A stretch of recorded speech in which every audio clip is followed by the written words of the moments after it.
Hey guys, I'm AMRK and this is the first generation iPhone SE which was released back in March 2016. Believe it or not, there are still some people love about this phone and this phone gets a lot of attention until today.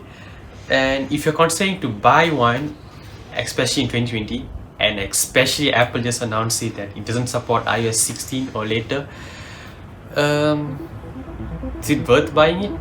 Well, to answer that, I'll be sharing my thoughts and opinion in this video and let's just get into it.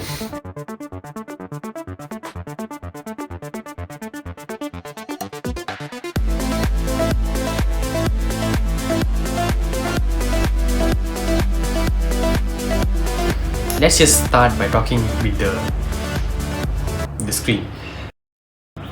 Let's just start by just talking about the thing that you look at the phone most of the time, that is the screen. It has 4 inches LCD display. There are two things to take note here. First, the screen size. It's a really small screen size unlike today's standard, and today's standard is around 6 to 7 inches range.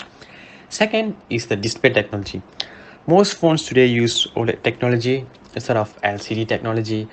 There are some pros and cons of using OLED over LCD. That's kind of like a person preference over there. So yeah, regardless of the display technology and the resolution, the SE screen is considerably solid if you don't compare it to any newer phone, whether it's an Android or an iPhone.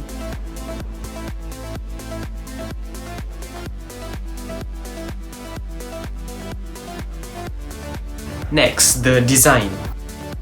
The iPhone SE has the iconic chamfered edges, aluminum body and the classic home button. This has 4 finishes: silver, gold, space grey and rose gold. This is the last iPhone to have the headphone jack, RIP headphone jack. Personally, the iPhone SE has been my favorite iPhone design by far, and my second favorite are iPhone 10 and 10s design, but that's a whole separate story there.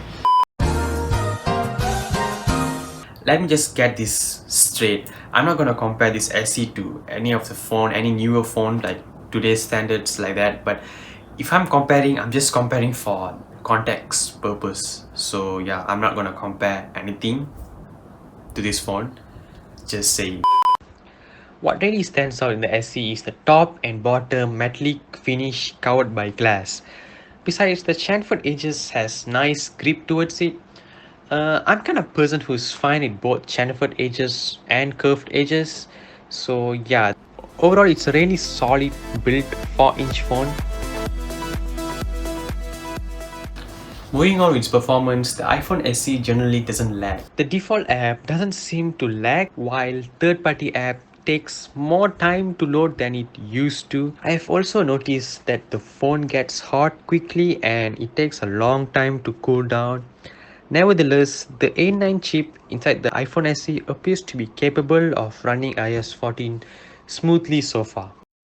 The thing that I dislike the most about the first generation iPhone SE is that the battery drains even though the phone is idle. I mean, like just like that. Um, it's even more frustrating using it during a class, maybe to refer some notes, watching videos, pulling out some quick information from the internet, or maybe navigating while traveling. As I said, the battery just drops like that. When it comes to charging, this iPhone SE doesn't support fast charging, but the normal 5-watt charger is reasonably fast at charging this phone because of its small battery. I think the battery capacity is around 1624 milliamp, and that is half of the battery capacity of iPhone 13. If you're wondering what is the battery capacity for today's standard is around 5000 milliamp, just saying for context. Last but not least, the camera.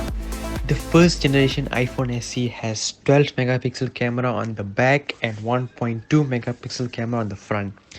The front facing camera isn't great for selfies, but it is acceptable for video calls. On the back, it's a single camera setup. Both cameras on the front and the back has very fundamental features. For example, you can't find things like portrait mode, slow fees and cinematic modes in this phone. The photos and videos taken are generally decent. It's not great, it's just decent and it's fine. If you're wondering the things that you might miss on this iPhone, well, here's the main things you might miss, or you can just check at the description space below for full comparison between the newer models. So looking back to the question, is the first generation iPhone SE still worth buying in 2022? Here's my opinion. The 2016 iPhone SE isn't worth buying it now, especially when it lacks plenty of features that are fundamental in today's phone.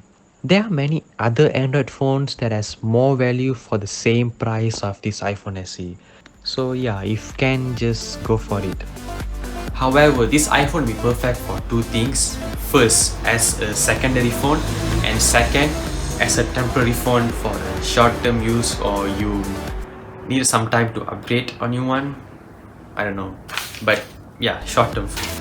And I think this phone really fits perfectly in those two things. Before I end this video, I feel like I want to talk a little bit more about the battery. I feel that's important. Look, I have two theories here. Number one, the battery health should be greater than 85%. Usually it's 80, but again, it's a small phone, small battery. If you're buying one, especially a used one, I recommend you to check the battery health and make sure it's greater than 85. Of course, the higher the better, but yeah, 85, 80, like that.